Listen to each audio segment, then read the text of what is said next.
Hola, buenas tardes. Hola, profe, buenas tardes. Hola, profe, buenas tardes. Bueno, pues hoy va a ser para cuestiones de edición de voz. Sí, básicamente. Y ayer ya, la verdad, ya no pude subir las otras sesiones, bueno, la parte 2 y 3, pero ahorita ya se está subiendo la segunda parte de la clase de ayer. Y se los pego ahorita en breve.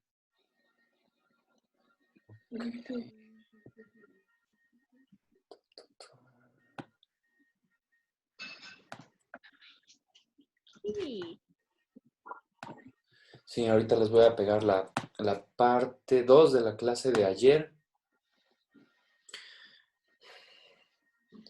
Ajá, listo, ya está la parte 2. ¿Esto qué es? Clase 3. A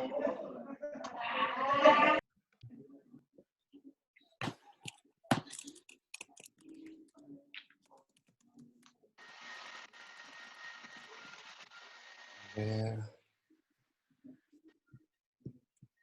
Sí, ahí va la parte 2, ya está publicándose en el grupo y falta que les suba el cierre de la clase de ayer.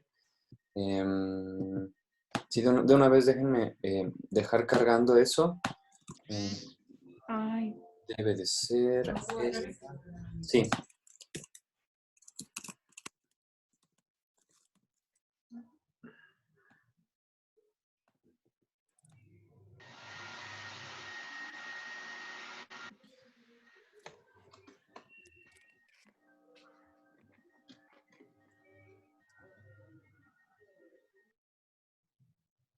¿Cómo van con lo de la grabación de la cápsula?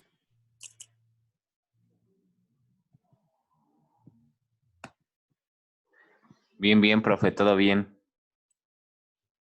Ok. ¿No tienen dudas?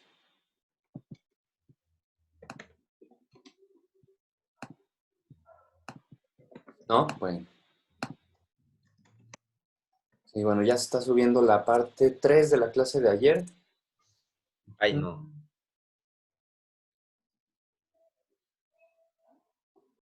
Ok. Bueno, pues vamos con estas cuestiones de postproducción de voz, que está asociado con el rango de frecuencias de la voz.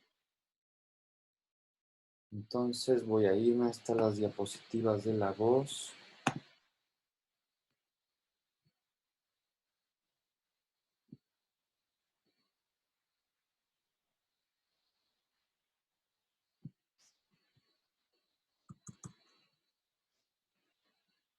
Ajá. Es que miren, para entender qué es lo que hay que limpiar de una voz, hay que saber más o menos cuál es el rango que tenemos los seres humanos en frecuencias. Y pues la voz es una suma de vocales y consonantes. Las vocales están más en un rango medio grave, mientras que los agudos pues favorecen a las consonantes, ciertas consonantes. Claro, sí, Mike Williams, por supuesto que sí, ecualizadores paramétricos para la voz. Es el pan de cada día en la limpieza y trabajo de la postproducción, no solo de la voz, sino pues de cualquier mezcla. Sí, sí, sí. Pues sí, estoy algo así como que en mi home studio. Entonces, pues para aprender a limpiar voz, a trabajarla, a mejorarla, sí, el ecualizador paramétrico es una de las principales herramientas, pero no es la única. Entonces, bueno, pues un ecualizador lo que hace precisamente es permitir la manipulación de frecuencias. Sí, entonces, bueno, la voz humana en el hombre tiene un rango de 100 a 133 Hz y en las mujeres de 188 a 229 Hz. en promedio. Pero no solamente acaba ahí el rango vocal, porque las consonantes, una de ellas, la S, tiene una frecuencia promedio de 7000 Hz. Es de las frecuencias más agudas, digo, de las consonantes más agudas. Cuando está en exceso, se dice que la voz tiene sibilancia o siseo. Eso no está tan cool. O sea, hay personas que desafortunadamente al hablar tienen una S muy pronunciada, muy filosa y aguda. Y entonces a ese tipo de voces hay que hacerles un proceso extra, ¿no? Exacto, el deezer, sí. Sí, yo combino el deezer con el paramétrico, porque el deezer a veces lo aplicas y todavía queda un poco deshiseado. Entonces lo que hago es que, ahorita lo voy a explicar, pero en el ecualizador lo que hago es que utilizo una curva de campana hacia abajo con la Q alta. Q es el ancho de la curva. Cuando el número de Q es igual a 2 o 1 o menos de 1, la anchura de la curva pues es considerable. Y cuando incrementas el número de Q se va haciendo así la curva de campana, y a eso se le conoce como ecualización quirúrgica. Hay un libro que se llama La masterización de audio de Bob Katz, que trae algunos de estos tips, y que lo tengo, bueno, tengo en unas diapositivas. En las diapositivas que les subí ayer, viene una parte que habla sobre masterización y trae citas de ese libro de Bob Katz y trae toda la teoría, bueno, un extracto, no es toda, la verdad es que es un tema bastante amplio, el de ecualización, pero sí, ayer les pegué en el muro del grupo unas diapositivas, unas diapositivas que traen eso, traen la parte de ecualización. Ahorita, estaría bueno que abra esas diapositivas.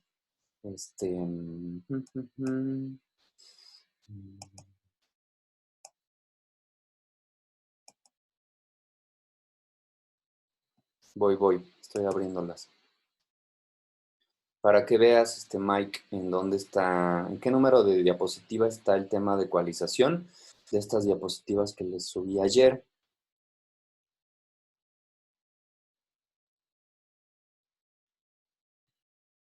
También habla sobre compresión. La compresión es otra herramienta que es útil para emparejar la dinámica del audio. Y hay veces que las voces que están bastante disparejas. O sea, ¿Cómo aplicaría la compresión aquí, profe? ¿Cómo qué? Aplicaría la compresión. ¿Cómo aplicaría la compresión? Ajá. ¿En qué caso?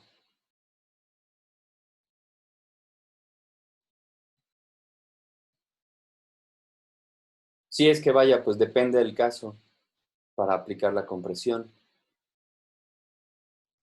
Ajá, o sea, si primero ecualizamos o después el compresor o cómo. Yo primero siempre ecualizo y al final la compresión, porque, bueno, es la manera en la que yo estoy acostumbrado a trabajar, pero es que la mezcla y la masterización son procesos aparte. Primero es la mezcla y en la mezcla ecualizas, pero ya que tienes una mezcla final, y que ya tiene pues cada track tal vez pues su propia ecualización e incluso pues compresiones pequeñas, en la mezcla final se vuelve a ecualizar, pero eso sí, siempre ya en una mezcla final es ecualizar, paso uno, y después compresiones y limitaciones, porque si ya en una masterización, después de comprimir y limitar, ecualizas otra vez, modificas el trabajo del compresor, porque el compresor lo que hace es que jala los picos más pequeños y los más altos a un promedio. O sea, este piquito que está alto y este que está abajo, lo que el compresor les hace es y empareja. Entonces, si haces primero compresión y luego ecualizas, vas a volver a desemparejar las cosas. Entonces, pues la compresión usualmente va al último. ¿Y no cree que haya algún problema de resonancia, profe? De resonancia en el caso de comprimir después de ecualizar. Ajá, en ese caso. A ver, explícame un poco mejor de la resonancia. O sea, para ti, ¿qué es resonancia? Para cacharte.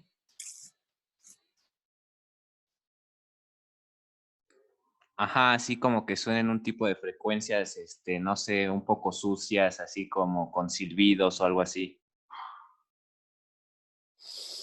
Pues lo que pasa es que primero trabajas eso. O sea, si tengo yo una mezcla sencilla, por ejemplo, porque hay mezclas más básicas y sencillas y otras muchísimo más complejas. O sea, me refiero a un trabajo que estamos haciendo nosotros, o sea, una cápsula, un spot, pues la verdad utilizas muy poquitos tracks. Entonces, no entran tantas frecuencias en juego.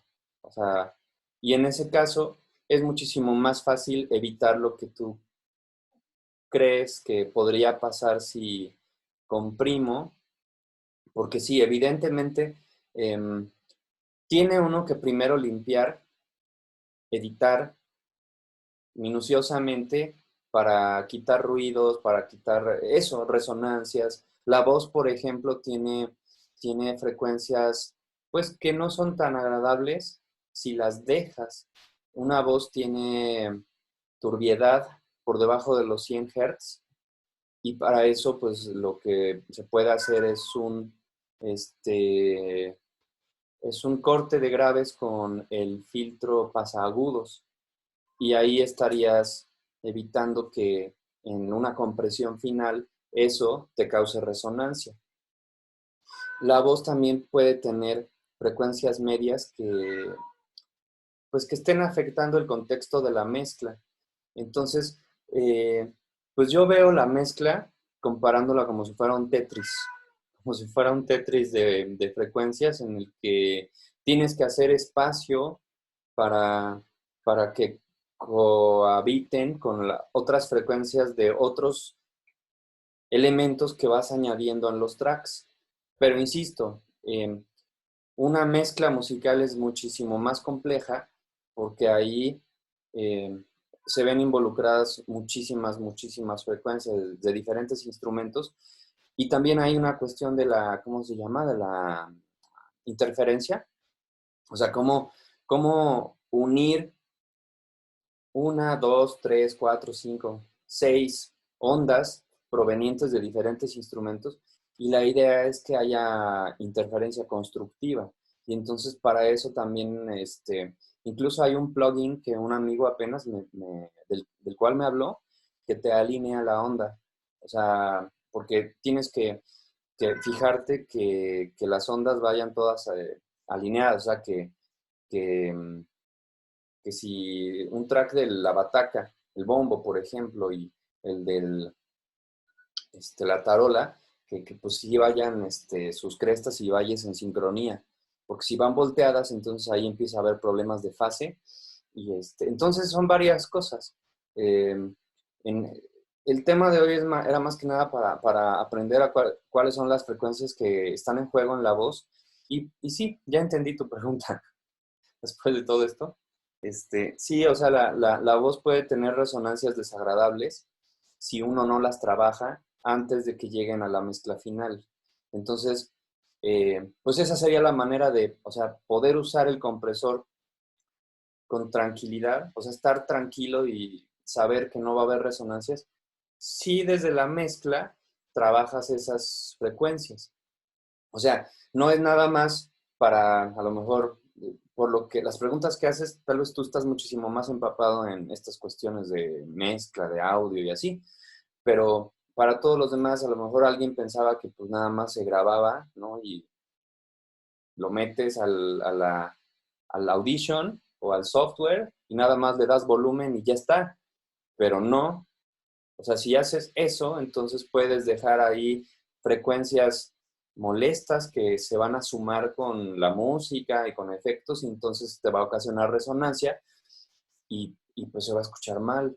Entonces sí hay que hay que limpiar la voz de frecuencias que causen problema, que causen resonancia, que causen interferencia destructiva, problemas de fase. Entonces yo eso es lo que haría. O sea, miren, por ejemplo, para comenzar a ejemplificar, voy a estar abriendo un software. El Audition ahorita se me está cerrando porque tengo que instalar de otra manera el software, pero los ecualizadores paramétricos pues son muy similares en todos los softwares. Entonces, por ejemplo, acá estoy mezclando una canción y pues si se fijan ya empecé a hacer cortes.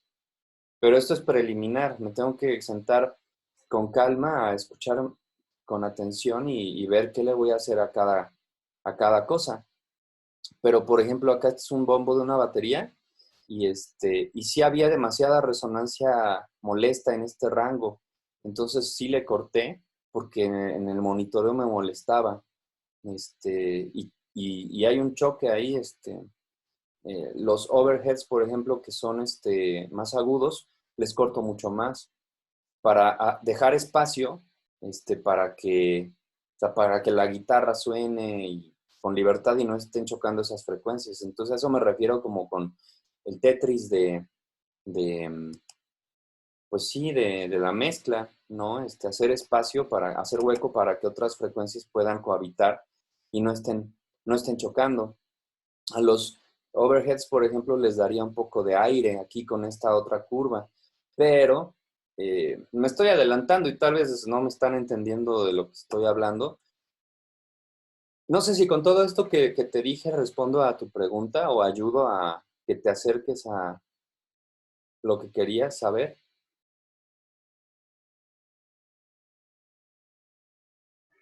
Sí, profe, sí, sí, sí, ya le entendí bien. Ok, entonces mira, me voy a regresar porque ya como que avancé mucho, me emocioné Sí, una y disculpa también, le pregunté de más. no, está bien.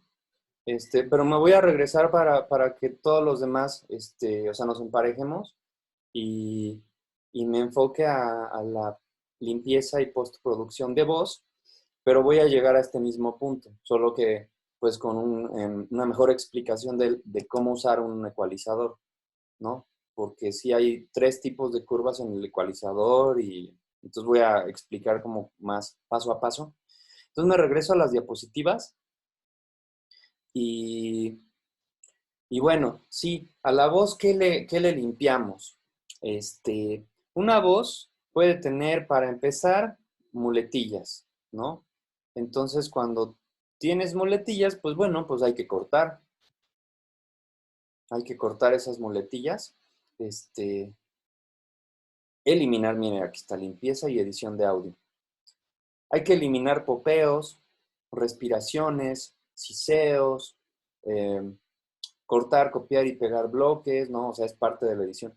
Si haces una, dos, tres tomas, pues hay que dejarlo mejor de lo mejor. No, a veces no sale una toma entera bien, o sea, perfecta. Y si sí, bueno, pues mis respetos, ¿no? O sea, hay veces que sí salen así a la primera las cosas, este, pues bueno, pues no hay mucho que hacer más que tal vez ecualizar, pero sí hay veces que uno habla más lento o te topas con una palabra que no conocías y se nota como que, o sea, es cuando uno dice suena muy leído.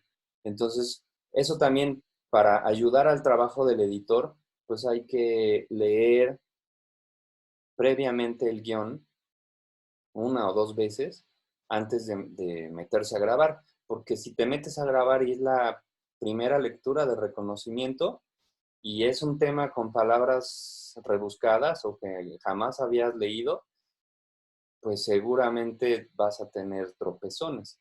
Entonces, sí, para empezar, antes que nada, pues leer el guión y, y bueno, aún así puede haber respiraciones, puede haber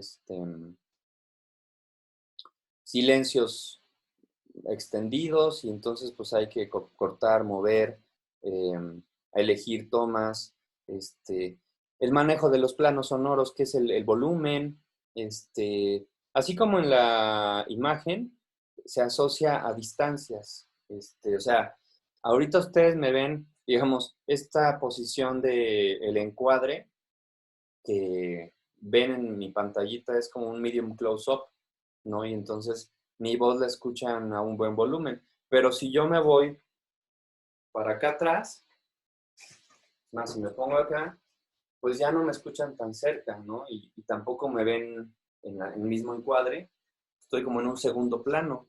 Y si me voy allá a la pared, pues ya se va a escuchar más abajo mi voz. Entonces los tres planos sonoros tienen que ver con distancias también, en decibeles.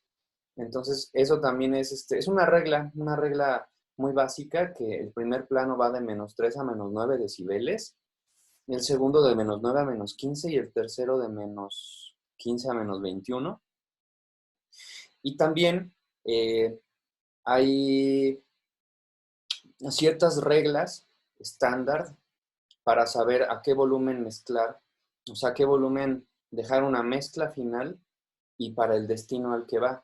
Pero la regla que pues he aprendido pues a lo largo de estos años es que es a -6. Entre -6 y -9 puedes dejar una mezcla, pero ya si la vas a trabajar para masterización, o sea, para dejarla planita, ahí sí ya depende de para qué es. Por ejemplo, un spot publicitario hay que dejarlo hasta arriba, o sea, como en -0.3 decibeles. O sea, una distancia ridícula al nivel máximo.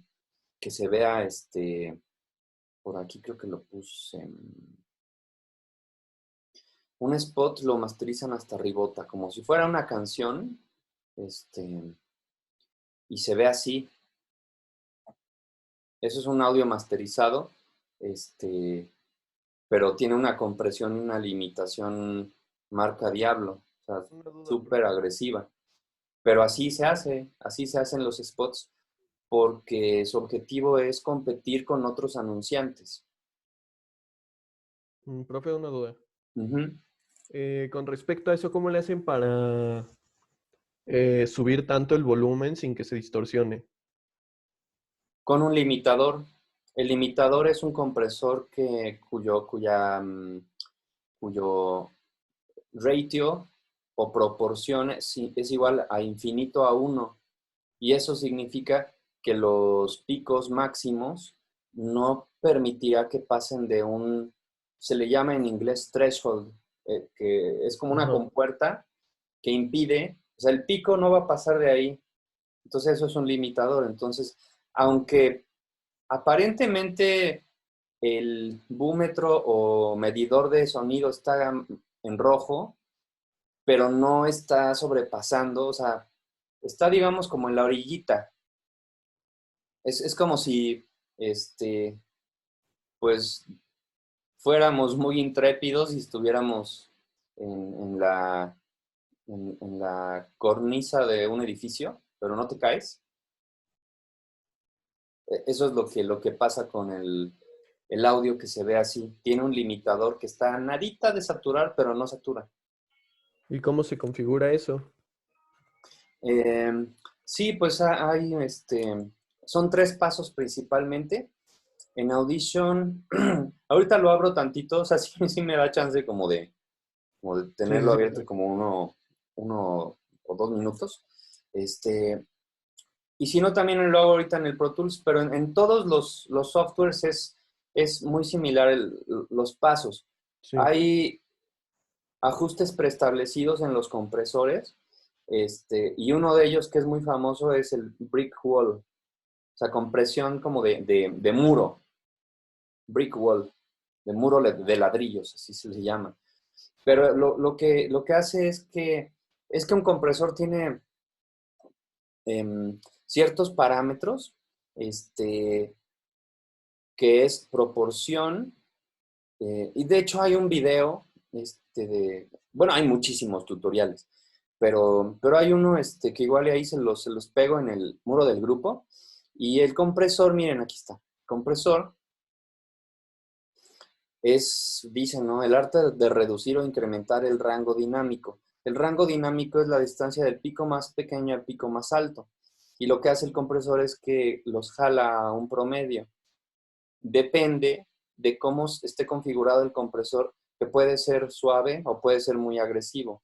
O sea, una cosa la puedes comprimir poquito o mucho. Y cuando comprimes demasiado, es como, luego me gusta, o sea, como para que agarren la onda, comparar como, o sea, tienes un sándwich, ¿no? Entonces, ese sándwich, si no lo calientas, pues bueno, está esponjosito, se le puede llegar a salir por un lado la verdura y por el otro el quesito, pero si agarras y lo metes a una sandwichera, así, lo dejas un buen rato, queda bien tieso, bien, o sea, por más que tú lo muevas, chance no se le va a salir nada. Entonces, un audio comprimido queda bastante, Oiga, profe. ¿eh? Es como también los pedales de guitarra, ¿no? El compresor lo que hace exactamente lo mismo, ¿no? En la señal. Y Sí, eso como el exgobernador de Puebla. ¿por qué?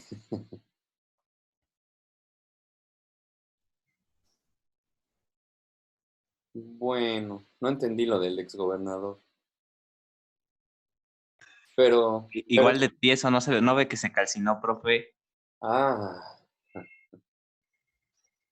sí, algo así. Sí, pero bueno, sí, el compresor de la guitarra hace algo pues similar. De hecho, aquí tengo uno, esperen.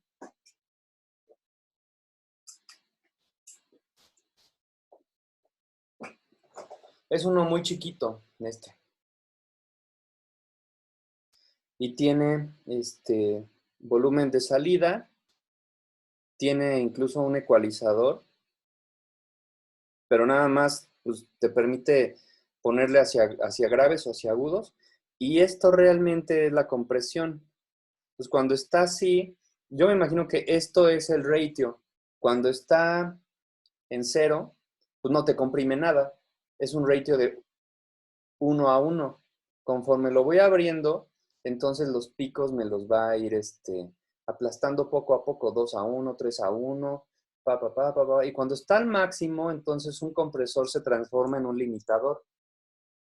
Y lo que le hace al sonido es que, pues de plano, lo va a dejar así. Cuando la compresión es suave, como que va permitiendo que algunos picos se comporten con mayor naturalidad. Entonces, eso es el ratio o la proporción que está aquí. Bueno, ¿qué dice? Reducir. Podemos reducir el rango dinámico o comprimirlo cuando el rango original es demasiado grande para el típico ambiente doméstico, para ayudar a que las mezclas suenen más interesantes, más llenas, más coherentes, para realzar detalles internos o nivelar cambios dinámicos en una canción si suenan excesivos. Entonces, una de las funciones del compresor es incrementar hacia arriba, pero también puedes reducir. Y en Audition ahorita les paso, pues vaya, cuáles son como mis favoritos y para qué los uso. Entonces la compresión es la reducción del rango dinámico, pero puede haber compresores que, dependiendo de cómo los configures, te den para arriba o te den para abajo. Pero siempre lo que van a perseguir es emparejar el rango dinámico, ¿no? Sí. Entonces cuando son para arriba se les llama de expansión, incremento del rango dinámico. Entonces hay compresión descendente, se toman los pasajes altos y se bajan. Ascendente toman los pasajes de nivel bajo y los sube. Entonces, chequen. A ver si no se me cierra esto. Ya me pasé sin querer a la compresión, no quería, quería hablar de ecualización, ahorita me regreso a hablar de ecualización, pero pero, a ver, esto creo que ya lo comprimí. Ah, no, esto es una pista, esperen.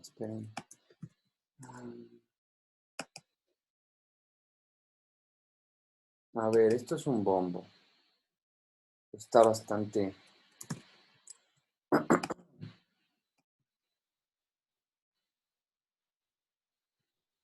Mm,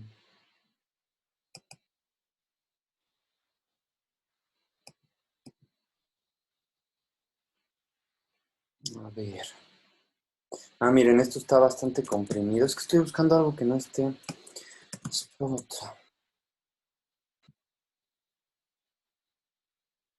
A ver.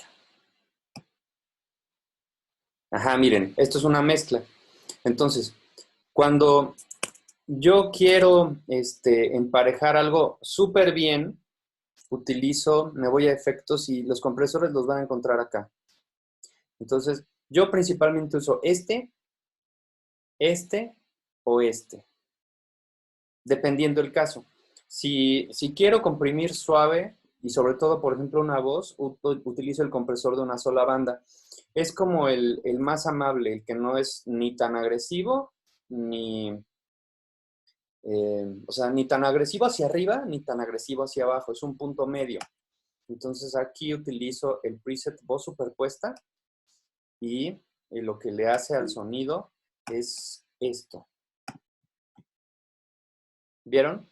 Lo emparejo poquito. Si yo quiero aplastarlo como si fuera un sándwich en una, de esas sandwicheras, pues voy a y me voy a voz de rock y ¡pum! La aplasta.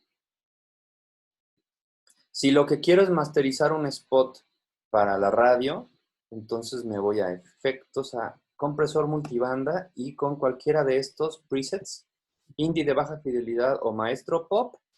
¿Dónde está maestro pop? Este es un tipo de compresor hacia arriba, que jala los picos más pequeños hacia arriba y ¡pum! Pero todavía queda un poco disparejo. Entonces, para el acabado final, lo que hago es que como último paso, pues le agrego el limitador y el limitador sí que aplasta y lo deja todo en un promedio. Ahí les va otra vez porque se cerró. Voy a abrirlo. Spot.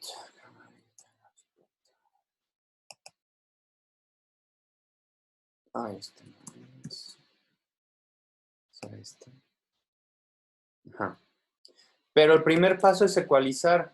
Ahorita me regreso a explicar como bien lo del ecualizador. En un ecualizador hay que comenzar porque esté en flat o plano. Escucharlo y tomar la decisión. Nuestros amigos de Camilo VII te invitan al gran concierto que se llevará a cabo en La Navidad Fender este viernes 22 de diciembre. Solo debes registrar el número de serie de tu instrumento Fender en www.fender.com para obtener el boleto y acompañarnos. El concierto se llevará a cabo en nuestra sucursal Fender, ubicada en la calle Bolívar, número 76, Centro Histórico de la Ciudad de México. No te pierdas la oportunidad de cantar con nosotros. Te esperamos. Escucho que está un poco opaca la voz, entonces le hace falta brillo. El brillo está por encima de los 10.000 Hz y también le voy a dar un poco de presencia que está en 5.000 Hz. Estas frecuencias ya me las sé de memoria, pero ustedes pueden consultar las frecuencias en una tabla de ecualización en Google. Lo googlean, se van pues sí, miren, ahorita van a ver esta pantalla. Y ahí voy a googlear tablas de ecualización. O sea, digo, como para saber en dónde moverle, ¿no? Porque así de oído, pues, es una combinación entre entrenamiento auditivo y teoría. O sea, hay que saberse en qué frecuencia se encuentran ciertas características deseables e indeseables de la voz para o atenuarlas o bajarles o darle para arriba. Y eso va a hacer que tus mezclas pues tengan mayor inteligibilidad, que la voz resalte o sobresalga por encima de los demás tracks. Entonces, están viendo Google, ¿no? Se ve la pantalla donde tengo mi explorador. Sí, profe. Sí, sí, se ve. Entonces, hablas de ecualización. Y pues les arroja esto. Y entonces, pues ahí les da tips de dónde moverle y para... Profe, dice Rebe que si la puede aceptar. Claro. Ahí está. Miren, estas tablas de ecualización están pensadas como de manera más global. Es como para producción musical. No solamente te dice como para locución. Pero pues si uno le busca, encuentras cosas útiles. Entonces, por ejemplo, dice, tablas de ecualización. En estas imágenes proporcionadas por Electrofante podemos ver las frecuencias y los rangos que ocupan. También hay una descripción para cada rango de frecuencias y los resultados que podemos obtener. Entonces, si nos enfocamos a la pura voz, la voz tiene turbiedad cuando te acercas a un micrófono demasiado. Por eso, o sea, no solamente es el popeo,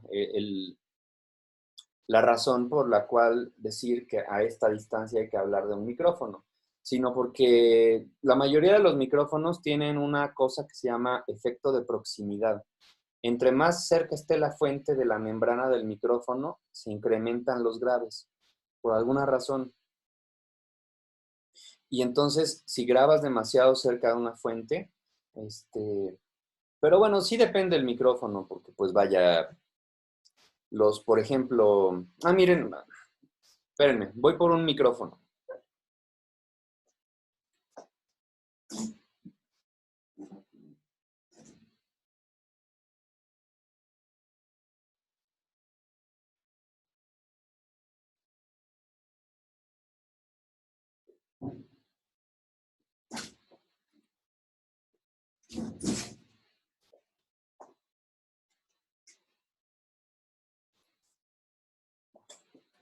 Es que depende el tipo de micrófono. Por ejemplo, aquí tengo que es un micrófono de condensador y se usa más para, bueno, tiene diferentes usos, pero lo suelen usar mucho para ponerlo en los platillos de las baterías, como overhead. Pero también puedes grabar muy bien voces y guitarras acústicas. Pero si te acercas demasiado, sí se escucha muy grave. Entonces, sí es un micrófono que te da efecto de proximidad. Pero por ejemplo, es un SM57 Shure. Y Es como el que ocupan los sonideros, profe. Ajá, porque dice que tiene como que más grosor la voz cuando se acerca y ve que los sonideros mandan saludos y se escucha gruesa su voz. Pues se ha de escuchar gruesa más bien por todos los kilos de PA que traen. Porque este micrófono tiene un corte de frecuencias graves leve. O sea, es el que yo iba a ejemplificar más bien o sea, que puedes hablar cerca y no popea tanto. Popea más un SM58, que son los de bolita típicos, como los que hay en las islas. Y pues se utiliza para precisamente ponerlo así súper cerca de las tarolas. O sea, es un micrófono pensado para resistir muchísima presión sonora. Tiene un corte de volumen y de frecuencia. Entonces, si se escucha muy gruesa la voz de los sonideros en ese, es más bien porque pues, son unos atascados de bocinas. Llevan así como 3 toneladas de PA. Pero, bueno, es lo que yo sé. También se puede checar, o sea, uno puede saber qué frecuencias